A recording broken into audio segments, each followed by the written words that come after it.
Kakampi ng bayan. Kasangga ng masa. Kapanalig ng batas at hustisya. Attorney Danny Con. Abogado de Campanilla. It's a beautiful day, hindi pala day, evening, yan, para sa ating lahat. Sabi nga natin, beautiful evening, parang pupunta sa cotillion tong I know, di ba? Nagmumurang kamatis lang. Hindi, maganda yan.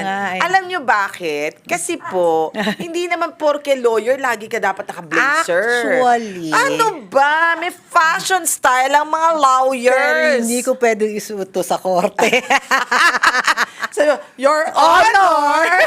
Like that, you know. Di ba? Para Ganun ba? pagkabog naman tayo paminsan-minsan. Oo naman. naman. Para Oh, baka diba? tumaas ang ratings. Why not? Why not, di ba? Okay. Di mo naman sinabi, sana nag-shorts ako. Nako, Hindi nakita, di ba? Okay.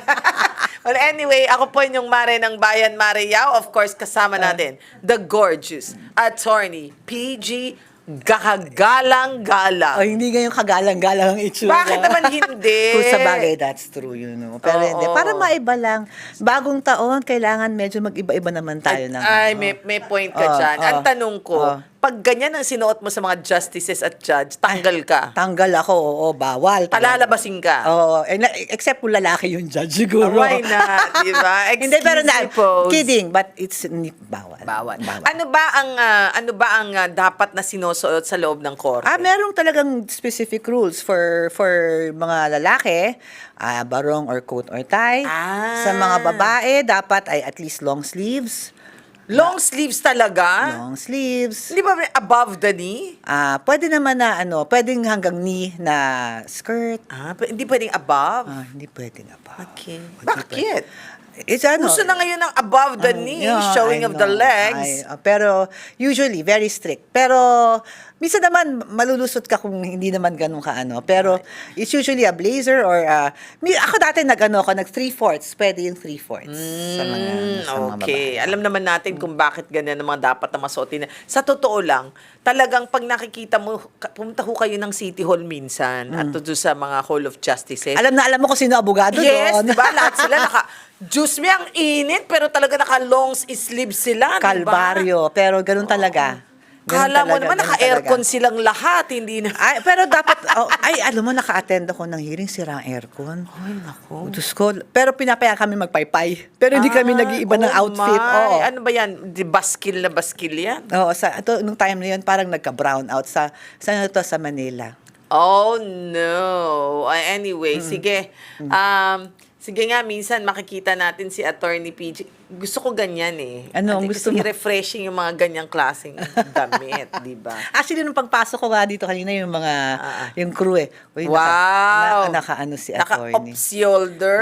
Diba? Oh, Naka-off-shoulder. Bakit naman hindi? Sabi nga, giginawin ka ba? Hindi ako Hindi, bakit ba? Okay, yan na yan. Hindi niya masuot dun sa court. Dito niya susuotin. Di ba? Actually, kasi nga, sa araw-araw itong programa natin, di ba? Nauubusan ka na rin ng may susuot, di ba? Totoo yan.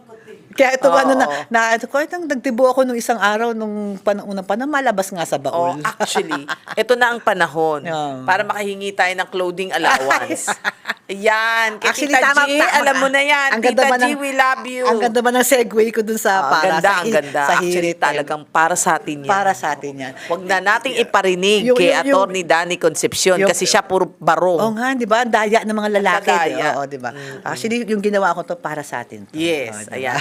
So, Tita G, alam na you. Okay, sige. Okay. Anong numbers natin, Attorney? Para sa mga Globe users, it's 0954-3100-331. And for smart users, it's 0961-770-8807. Text na kayo.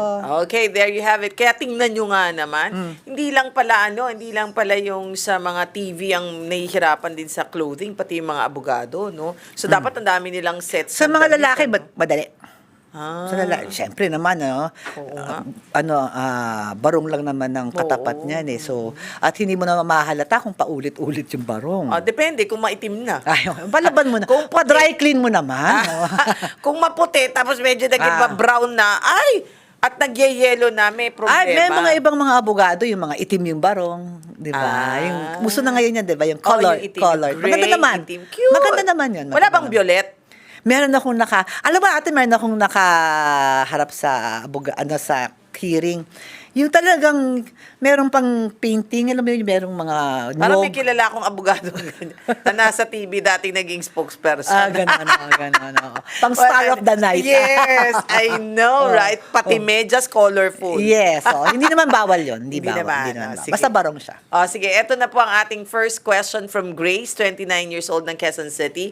Humihingi po sana ako ng legal advice, attorney. May sinampang estafa case po sa akin noong August. At nagkaroon po ng hearing sa fiskal 3 beses. Sa bagitan po ng hearing, nagkasundo naman po kami at magkabilang partido na mag-settle. Ayan, Pero sa attorney ko po, dumaan ang usapan. 1 buwan na po ang nakalipas at kapag nagtatanong po ako sa attorney ko, sinasabi lang po niya na wala daw sagot mula sa kabilang partido. Sino po ba ang dapat na magbigay ng update? Attorney ko po ba o ang kabilang partido? Sa settlement po kasi, kami po ang dapat na mag-demand or sa settlement, kami po ba dapat ang mag-demand o hihintayin lang namin ang response ng kabilang partido? 8 months na po mula nang matangay ang pera ko at 7 months po akong buntis kaya sobrang stress po ng sitwasyon ko. In short, siya yung nagpautang. Siya yung complainant, oh. Oo, siya yung complainant. At ang parang nag-settle on her behalf Is the lawyer. Question, di ba dapat nandun din siya? Parang, Yes, pwede namang nandun siya. Pwede na namang hindi kung may SPA yung lawyer, di ba, dun sa mediation. Pero napakatagal naman ng ilang buwan na yan. Usually, pag ganyan, kung wala pa ring response yung kabilang side, ituloy nyo na yung kaso. correct. 'Di ba? So, kung na-dribble yan ng how many months, and then, if you feel na it's too long, then most likely baka hindi na talaga makikipag-settle.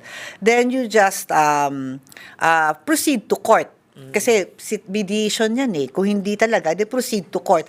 In either case, kung nag-proceed to court yan, tapos mahirapan na rin yung kabilang party, there is no, wala namang kaso sa judge na even if nag-proceed siya, tapos in the middle of the hearing, merong possibility of settlement, and there's a motion from either both parties that they are going to settle na, pwede naman matapos yung kasong yan. Okay. Tuloy there mo you na have lang. it. Tuloy mo na lang daw. Tuloy mo na lang. Okay? Well, anyway, eto muna ang ating caller na si Joylyn ng Pampanga. Magandang gabi sa iyo, Joylyn. Magandang gabi po. Yes, Joylyn. Ikaw ay Kapampangan. Ito, Yes po. Oh, yes. Diba? Wa is oo. Yeah, wa. Ali is hindi. Oh, tama ba kami? Oo, Ali is Oo. oo. Totoong Kapampangan ka? Saan ka sa Pampanga? Nasa Florida po. Florida Blanca. O ako Arayat.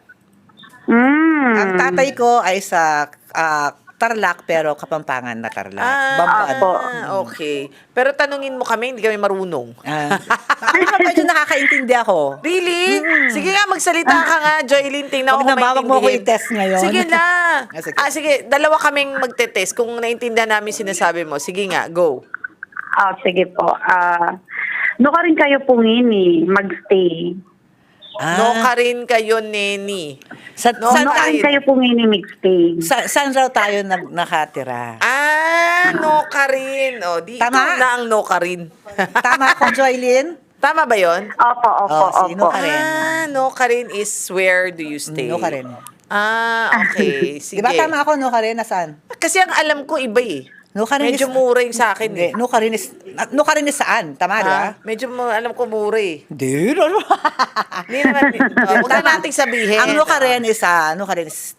Saan? Where? Saan? Okay, sige. Okay, Tama ako, sige. di ba, Joylyn? No ka Okay. rin is saan? Okay, Apo. sige, Joylyn, ha?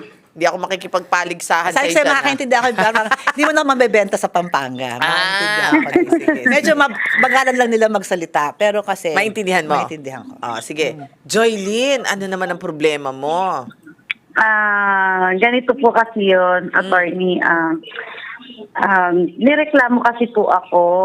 So, Na? Sino nagreklamo na sa'yo? Ang kapitbahay po. Kapitbahay. Saan nagreklamo Opo, sa barangay? Yes po, and then itataas daw po nila sa lupon hanggang korte po.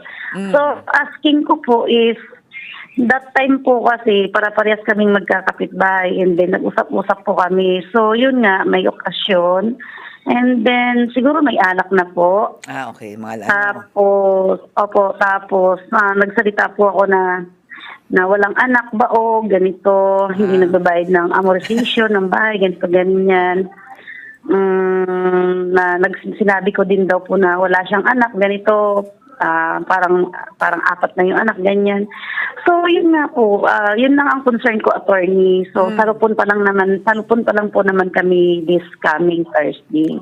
Okay. So, Kung sa lupon yan, asking ko lang po sana attorney kung talagang kung maiakyat ba nila sa korte yung kaso, there is nasa CCTV lang po nila narinig yung mga ganong salita po.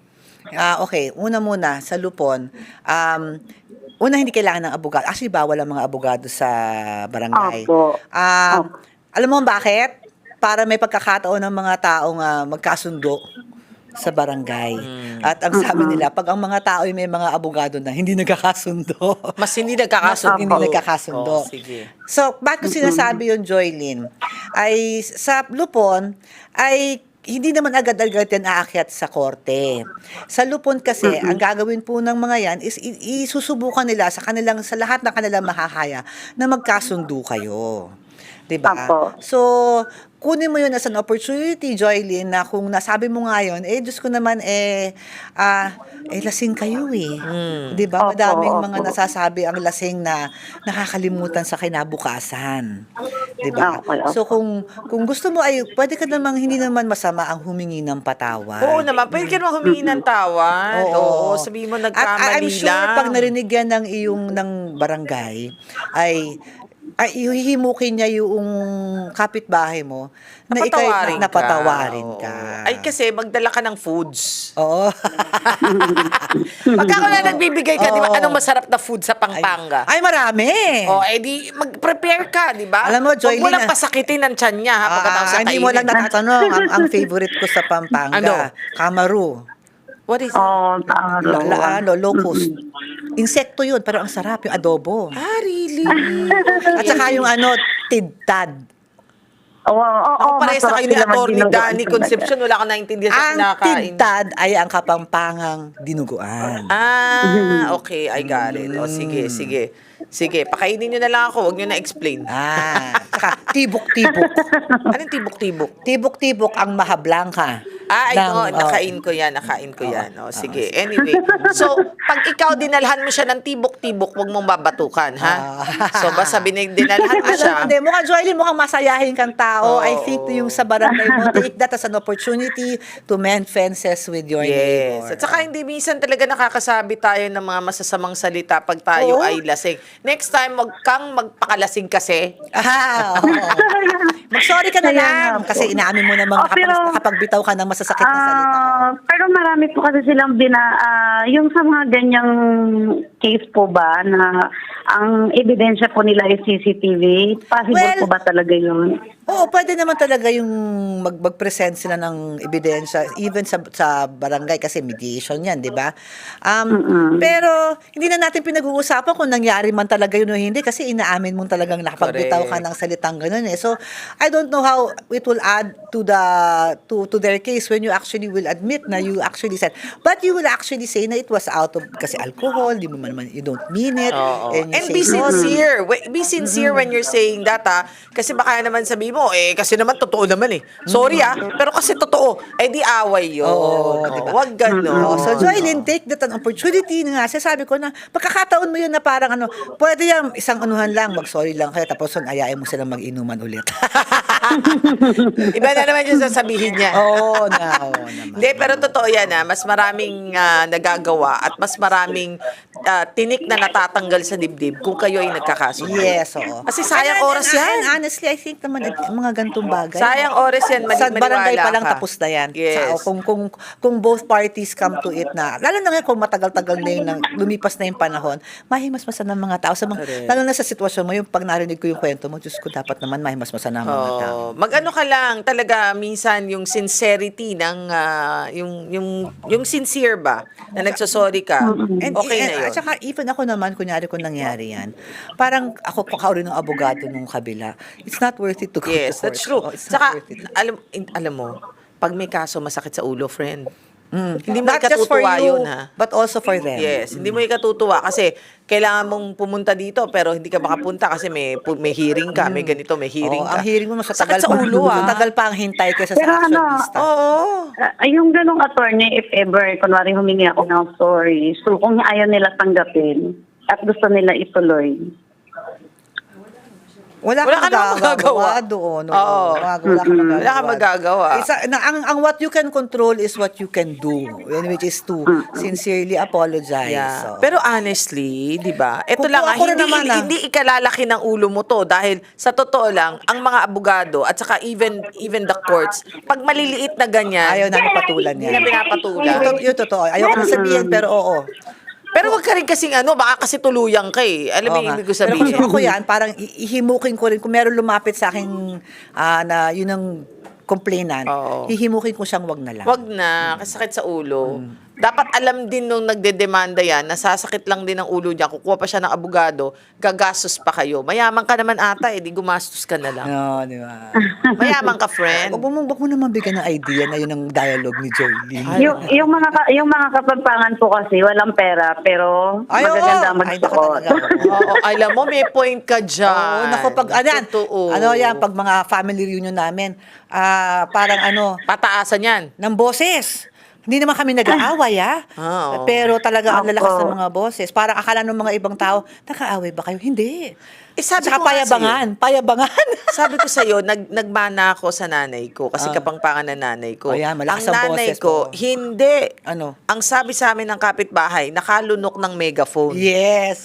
Kaya naman isang barangay rinig. That's your skill. You can throw your voice. O, tingnan mo. Kahit O, gaano diba? Isang kalayo. barangay nakakarinig. Kaya, well, sabi nga natin, bilang tao, kahit na anong galing kang region or probinsya, pakumbaba. Hindi. Pero kasi, That's the key. Diba sinasabi na yung mga taga Bacolod, mga malambing. Yan. Ang Iloilo yun. Ayun, pareho na rin yung mga Ilonggo. Ilonggo, Ilonggo. mga malambing. Ang Ilocano, kuripot. Kuripot. Ang mga Kapampangan mayabang. Parang tayong dalawa din yun. Ay, tsaka hindi yun na dahil ako Kapampangan Kaya ako. ako rin. Pangan ako. Baka mabash tayo niyan. Hindi, inaamin ko rin. Si naman. ito kasi si Joy ang may kasalanan eh. Ang mga, di ba, nagtatalong mga payabangan na, is mga Kapampangan, tsaka mga, aray, Batanggen yun. Ay, may ganun. O sige, Joy, ha? Hangin ng tawad, ha? Hingi ng tawad. Sige Thank po. you. Thank Para you, wala ka ng attorney. problema. God bless po. Oh, God bless you too. Okay. Eto Dakala salamat. Okay. Dakal na salamat. Marami. Ano yun? Maraming salamat. Dakal. Alam ko yun, dakala ka salamat. Okay. Okay, sige. Thank you. Kasi ibang mga alam ko na, hindi na pwede sa TV. Ikaw talaga, Okay. paano mo na natutunan mo? Eto, si Carlo, siya po ay 30 years old ng Maynila. Humingi po ako ng payo. Or humihingi po sana ako ng payo, attorney. Nakatawag po sa office ko ang isang Philippine Mediation Center. At sinabing may complaint daw ang Financial Institution of the Philippines laban sa akin. Nang tawagan ko ng personal ang PMC, sinabi niya na November 13, 2025 po ang date ng filing kung hindi ako makakapag-areglo. Tinanong ko po kung anong specific company ang nagrereklamo sa akin dahil wala naman po kung naalalang utang. At hiningi ko po ang dokumento pero ayaw po nilang ibigay sa akin. Wala rin po ako natatanggap na notice sa email. Tawag lang po ng tawag sa akin. Legit po ba ang ganitong proseso at ano pong pwedeng gawin? Ay, baka scammer attach. Although kasi, kunyari, kung mediation yan, hindi naman yan parang korte. Okay. Diba? So, mediation is, a mediator, just tuturo ko na to ngayon there are alternative dispute resolutions, and actually the Supreme Court now has a directive to prioritize alternative dispute resolution. What does that mean? Ibig sabihin nun is, wag tayo agad magkorte, agad-agad. There are other ways to settle a dispute, and those are alternative ways. One of which is mediation, and another one is arbitration. Okay, pag mediation, ano ang nangyayari sa mediation? There is a mediator at tatawagin niya yung both parties. In mediation, walang power ang mediator to impose judgment. Ang power lang ng mediator is to try and make both parties agree. And then, magkakaroon niya ng resulta. But in mediation, if both parties do not agree, then there is failure of mediation. Okay. Ganun lang kasimple yan.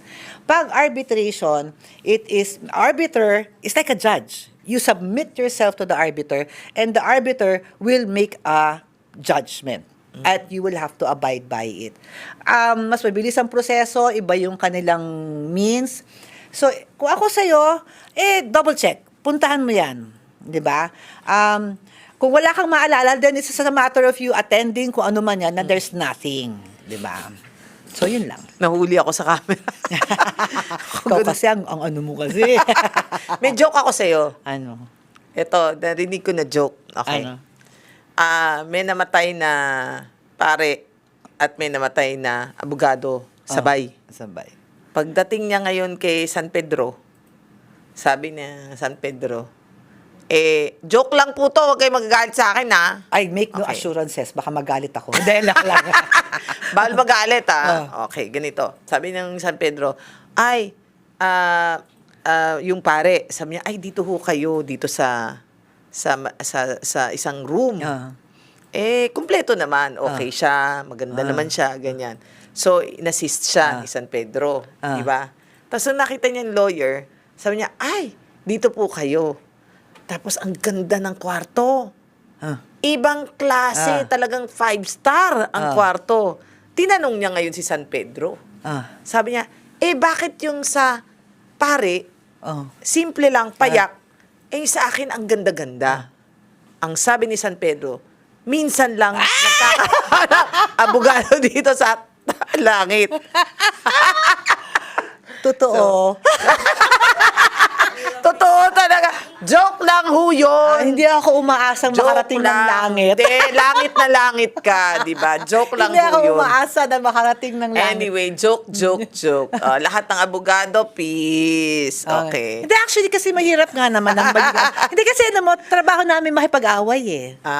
Okay. Diba? Ganun, Trabaho- trabaho niya Hindi, pero alam mo, pag Christian ka naman, past, present, and future, forgiven ka. So, no matter what, nandun ka sa langit. Hindi Yan. naman away-away as in away poot, di ba? Yung ano lang, to argue. It's Yes. to The argue. joke lang ho yan, no? Huwag masyado Hindi yan joke, totoo yan. Yung mga na kayo, repent. Mga kasama kong mga abogado. Magsisi na po tayo ngayon. Magsisi na po Well, tayo anyway, nakakatuwa lang ho yan, ha? Medyo, para lang medyo ma-lighten up yung ating mga mood. Okay. Next time, bibigyan ko ulit ng joke. Baka gusto niyo naman tumawa, di ba? Tawa kayo, tawa. Ha. Okay. Ay, ang plastic. Oo, di ba? Okay, sige. Matapos Walang umahon, energy, walang walang energy. energy. Nakakainis. Anyway, maraming salamat pong muli sa inyong pagsama sa amin, sa lahat po ng abogado. Patuloy ho kayong makinig sa amin, ha? Peace tayong lahat. Ako po inyong Mare ng Bayan, Mare Yao. At syempre, I'd like to say hi to Papa Jimmy, Mama Trining, and of course, Babe Mac Castro. Maraming salamat po. Bye! At ako ang inyong abogada de Campanilla na minsan ngayon, ayan na ngayon ay debutante. Yan. Debutant. O, diba? Why Si not? Attorney PG. Yan. Hanggang sa muli po. Bye! God bless Bye. you!